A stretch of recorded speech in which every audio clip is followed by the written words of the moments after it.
Ya Alloh, bedor ko'zlarga xotirjamlik uyqusini, omonlikni bergin. Iztirobga tushgan qalblarga taskin va halovat bergin.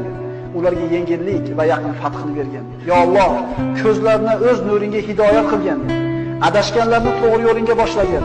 Parvardigoro, bizlardan g'am qayg'ularni ketkizgin. Ya Alloh, agar unutgan yoki xato qilgan bo'lsak, bizni azobiga giriftor aylama. Parvardigoro, bizlarning zimmamizga bizlardan ilgari o'tganlarning bo'yinlariga qo'ygan yukni yuklama. Bizlardan tashvish iztiroblarni ketkizgin.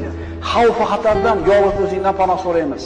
Parvardigor, sendan boshqalarga suyanib qolishdan, boshqalardan umid qilib qolishingdan panoh so'raymiz. Sen bizning hojamizsan.